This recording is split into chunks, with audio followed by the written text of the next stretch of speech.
we're so excited to have a children's play, and they've just been working so hard. They've been here for a few weeks rehearsing, and I want to thank the artistic committee. They have put this thing together along with Summer Shofi, who is directing the play. She's lived in New York City and knows a lot about theatrical plays, so we're thankful that she's here to guide us. Now, we have some other events coming up, and I want everybody to check our Facebook page and our website. In February, we have a young lady out of Atlanta, Georgia, who will put on a tribute to Tina Turner. And then in March, we're working on a blues singer. And beginning in April, we have, through June, we have a series of 6 bands that will be performing at the theater. So everybody watch the Facebook page and the website. And thank you again so much for coming. And thank the artistic committee and thank Summer for putting all of this together. So everybody just sit back and enjoy.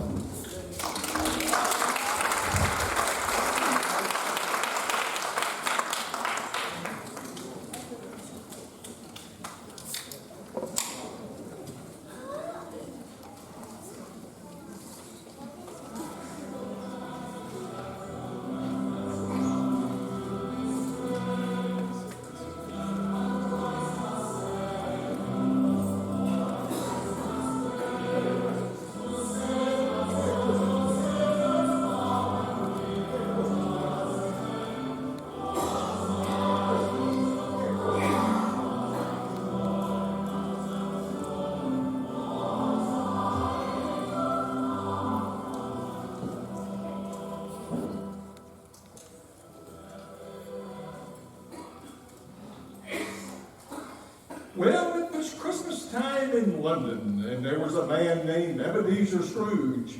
He was a hard worker man, but at the same time, he was a miserable, greedy, cruel, and stingy person who didn't know what generosity meant.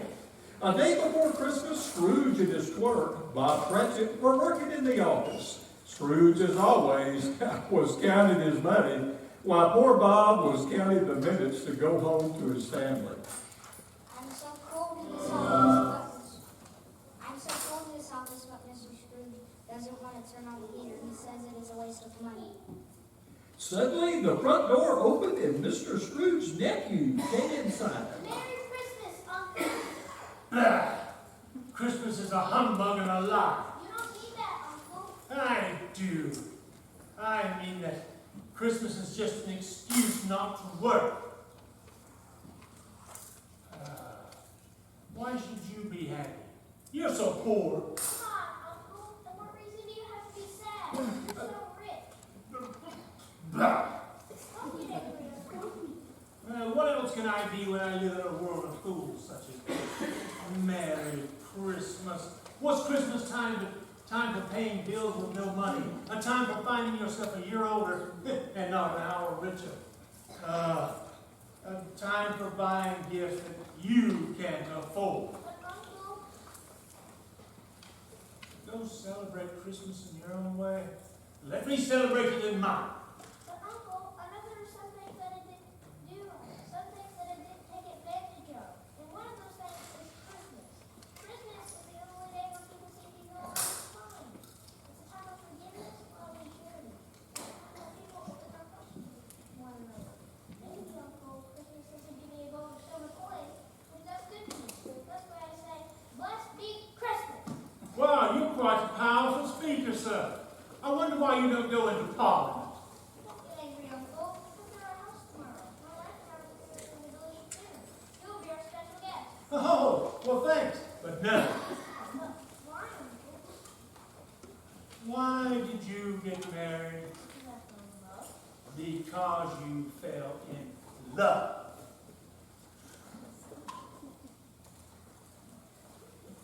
Good day, sir.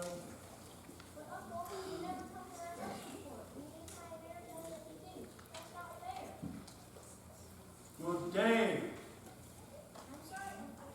They already took us to and buying us to celebrate Christmas. So, Merry Christmas, Uncle.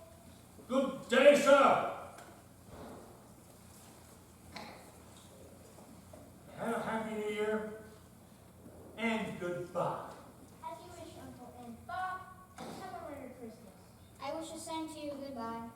Then Mr. Scrooge's nephew left the office. How about that? My nephew. And Bob Cratchit on 15 shillings a week talking about a Merry Christmas. They all must be crazy. Sir, I have finished copying the letters and filed the paperwork, and I got more firewood and swept out the ashes. And well, Mr. Scrooge, it's closing time. If you finish your work, fine. Go home. Mr. Scrooge, tomorrow is Christmas, a day to spend with family. Oh, you'll want the whole day tomorrow off, I suppose. Yes, sir, Mr. Scrooge, it is Christmas after all. Fine. Take tomorrow off. But be sure you're here all the earlier the following morning. Yes, sir, Mr. Scrooge. Merry Christmas. Bob Cratchit hurried out of the office before Mr. Scrooge changed his mind. Merry Christmas. Merry Christmas. After a few hours, Scrooge closed his account books and he proceeded to close the office.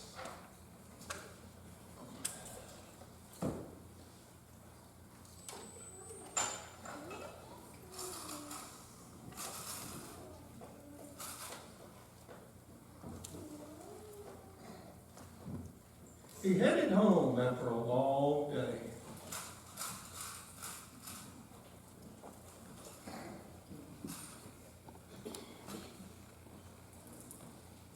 Merry Christmas. It's all that I've heard all day long. Merry Christmas, Merry Christmas. I think if I hear Merry Christmas one more time, I'll shoot myself. People with their Merry Christmas. Every idiot that goes about with Merry Christmas on his lips should be boiled in his own plum pudding and buried with a stake of holly through his heart. He should. Well, Mr. Scrooge put on his bedclothes. He was exhausted from the day. You better believe I'm exhausted.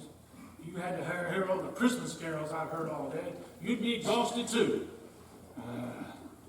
But I'm looking forward to a good, long night's sleep. Yeah. All right. Yes. Perhaps I'll dream about money. Yes. Yes. Nothing better than dreaming about money. Fives and tens and hundreds. As he lay down in his bed, suddenly he heard old bells ringing and a strange and loud noise coming from the outside. What's that noise? Who's making that noise? I must have dozed off to sleep. But the strange noise continued until he saw a ghost coming through the bedroom door.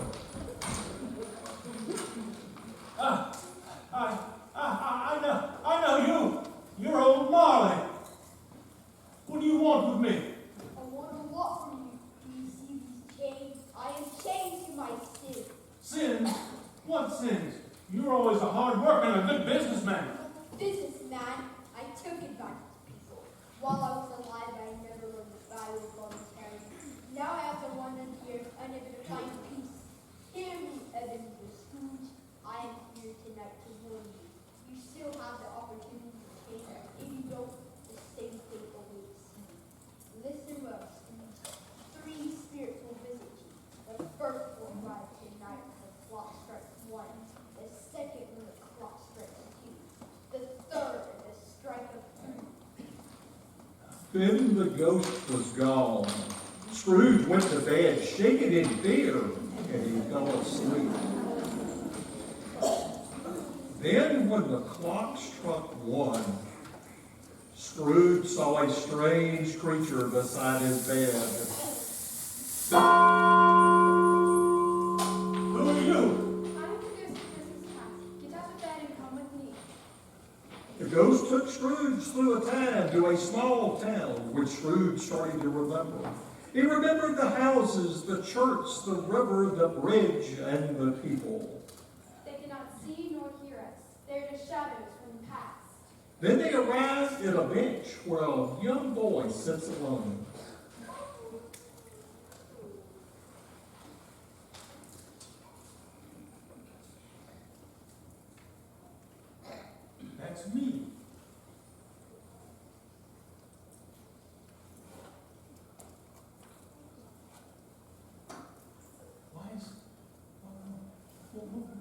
why is he alone? You might say, why am I alone? You must know the answer. Yes, because my parents were always working, and that's when my Christmases were so sad and lonely. Now, let's see another Christmas.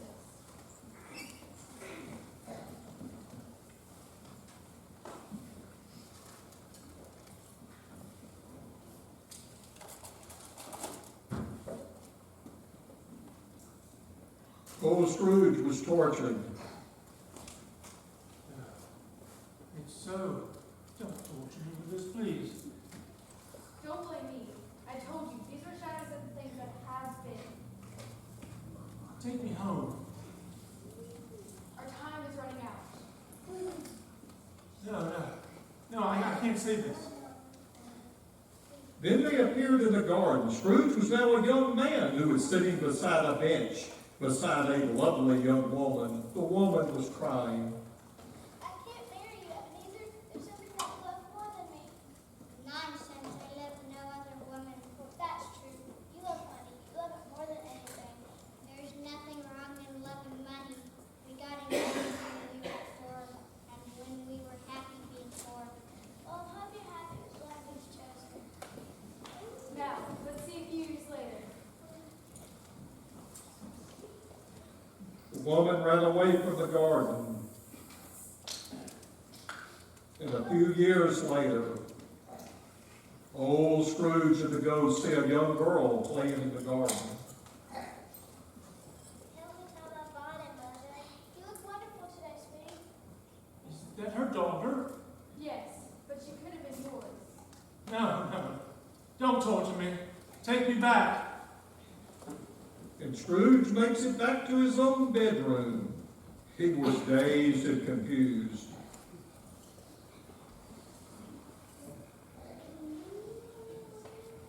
I don't believe what I just saw. Then the clock struck 2.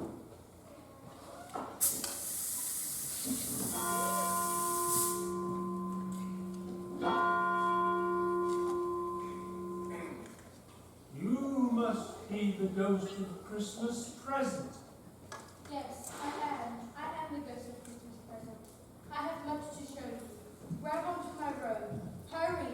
We must not be late. Scrooge touched the hem of the spirit's robe. The bedroom vanished, and Scrooge found himself on a busy, snowy street. There were many people shopping for last-minute gifts. The stores were still open. People were cooking their best meals, and the bells from the church were striking. Everybody was tending church, wearing their best clothes. Everybody was so joyful. Oh, they look so happy. Yes, it's Christmas. What did you expect? You mean they're all happy because it's December the 25th? Yes, today they can forget their problems and just enjoy being with their families. They just enjoy the food on their table and the many blessings they receive. Then the ghost took Scrooge to Bob Cratchit's house.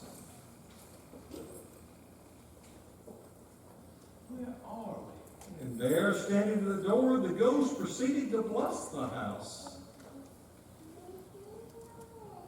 Then Scrooge. This is where Cratchit lives. Yes, with his salary, this is all he can afford.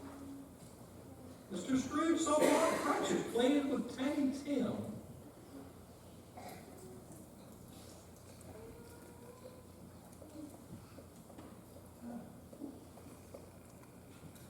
What's wrong with him? Why can't he walk?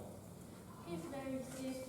His name is Tiny Tim, and his parents don't have enough money for a doctor, so maybe he will die. Oh, no. Can't they do something? I see each man in the corner. If the future is not changed, he will certainly die. Oh, no. What do you care anyways? This will diminish the world population.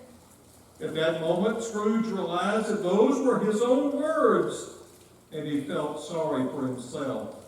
Then he heard his name. Mr. Scrooge, thanks to Mr. Scrooge, we are having this dinner. I know, darling. I wish I could see him and thank him personally. Dear children, it's Christmas.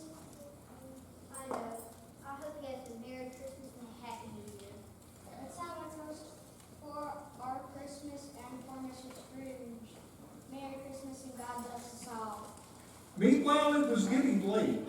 The ghost took Scrooge to different places so he could see how people celebrated Christmas. People who were nevertheless were poor, as Scrooge used to say. They were happy and enjoyed being together with their families and friends. Suddenly, without a warning, they stood in a room. I know that voice. That's my nephew. And he's having a party. He said that Christmas was only a lie. He should be ashamed. It's very funny, but not a pleasant person.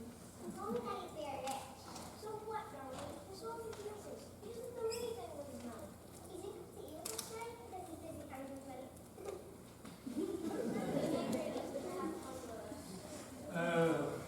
They don't like me very much. No, unless the future has changed. Well, how can I change the future?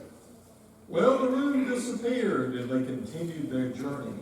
They visited many countries. They traveled to faraway lands. They visited the sick people who felt happy, poor people who felt rich, shelters where people felt hope.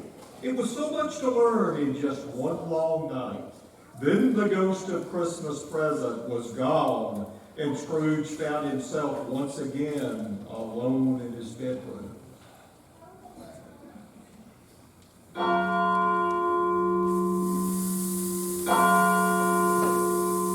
As he sat up, another ghost floated into the room. He was dressed in black and a dark hood in his face.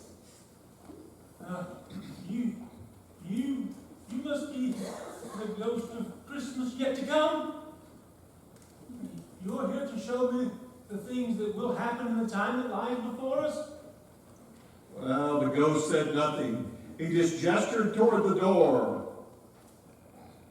Scrooge followed into the street in front of his office. William and Alice stood out front, talking and just shaking their heads. Oh, I know these people. They're friends of mine. I work with them. They like me very much, even if my nephew doesn't. Poor old Scrooge. I know, I feel sorry for him. They told me he's very sick. Who's taking care of him? No, he's always let him be alone. There's no problem. The ghost started walking and Scrooge followed him down the street. Then they arrived to a tiny house. Oh, I remember this. This is Cratchit's house. The ghost took Scrooge into the bedroom. There was Mr. Bob Cratchit sitting beside his son's bed, and he was so very sick. What's wrong with them? The last time I was here, they were so happy. Sleeping in the bed was Tiny Tim, but he was thinner and very pale. Mrs. Cratchit came into the bedroom.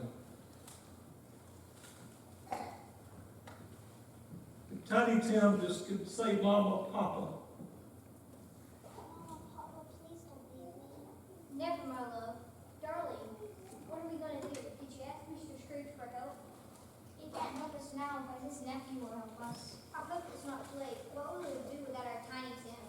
Oh, no. Tell me that he will get better. Tell me that he'll survive. Won't you say something to me, please? The ghost did not answer. Then everything turned dark, and Scrooge appeared in a foggy and cold place.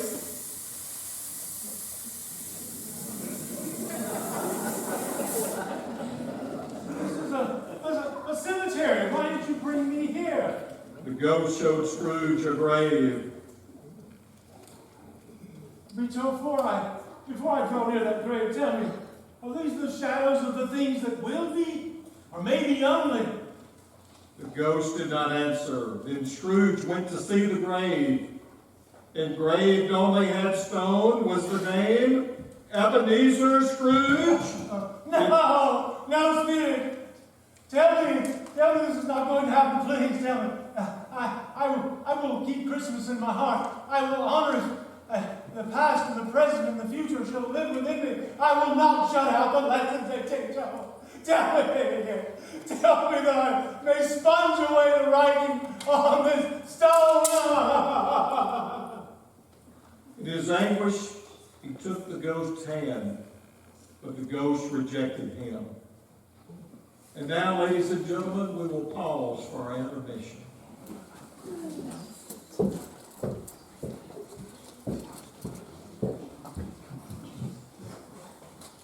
Well, Mr. Scrooge got up and dressed in his finest clothes.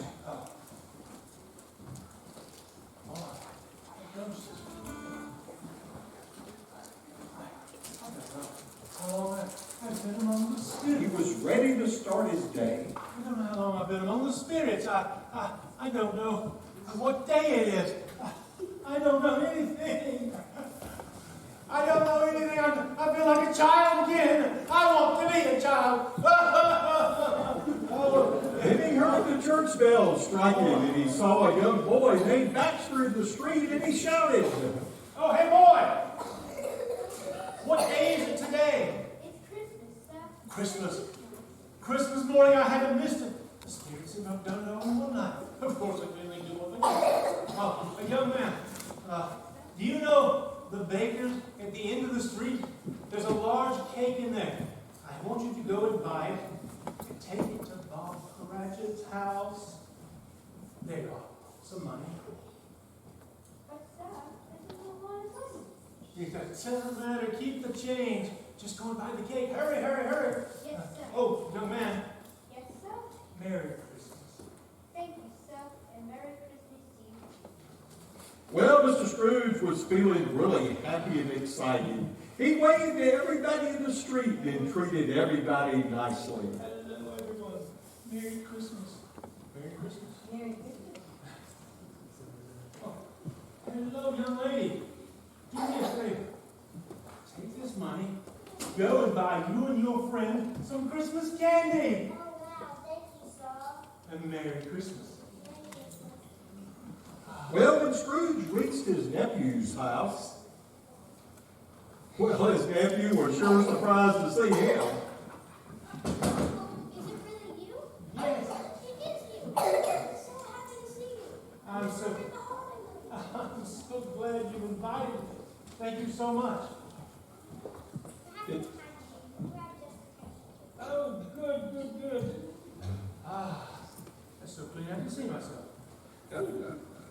After dinner, Scrooge said a few words. Oh, indeed I did. Oh, that was one of those delicious meals I've ever eaten. Oh, but I'm sorry that I have to leave. I need to go to the Cratchit's house. Mr. Scrooge, they should be here any minute now. The Cratchits? Oh, Well, Mrs. Cratchit, she walked in and, wow, she couldn't believe her eyes when she saw Mr. Scrooge standing in front of her. Look, everyone, at what Mr. Scrooge brought for us. Oh, Mr. Scrooge. What a surprise. We wanted to thank you for this lovely cake. Yes, Mr. Scrooge, it looks delicious. oh, it was my pleasure entirely.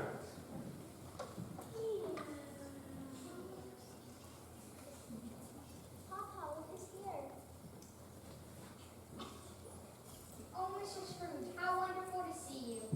Oh, it's a wonderful to see you. Merry Christmas. Oh, my friend, you've worked for us for so many years, and you've been such a good and faithful employee. I want to give you a raise and help to support your struggling family, if you'll allow me. Oh, thank you, Mr. Scrooge. You are so generous. Scrooge did more than what he said he would do. He took care of Tiny Tim as a second father would do. Now, some people laughed to see how he had changed, but he didn't care. Scrooge never saw the ghost again, but he had many friends and was always close to his family. Life could become so beautiful that music could be heard throughout the town.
could though.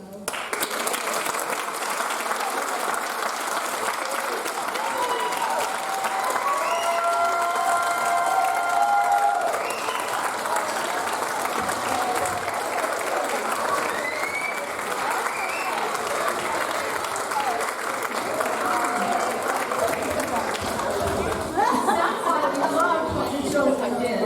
So did I.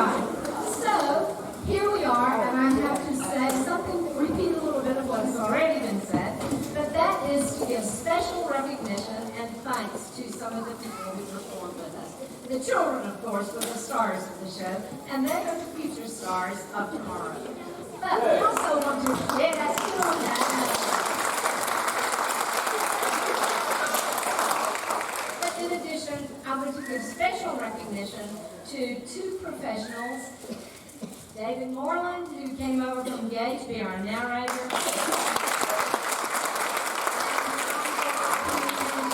Bridge to be Scrooge.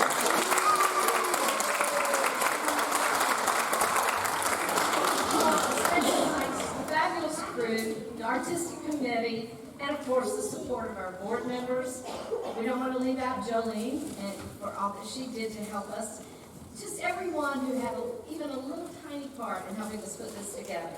So some of them, Mike up in the sound, Pat, Deborah, May, Lorna, Dawn, Ed, Tina, Lisa, Joe, Danette, and anybody else that I may have left out. So to the whole crew, everybody who helped to make this possible by working behind the scenes, let's give one more applause.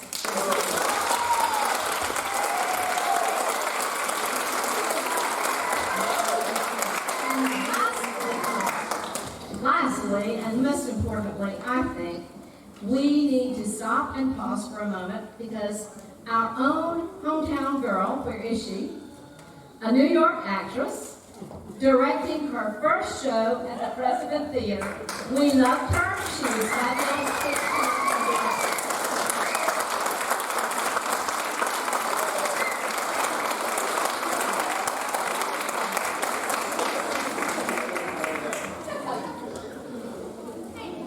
Come again next year or before.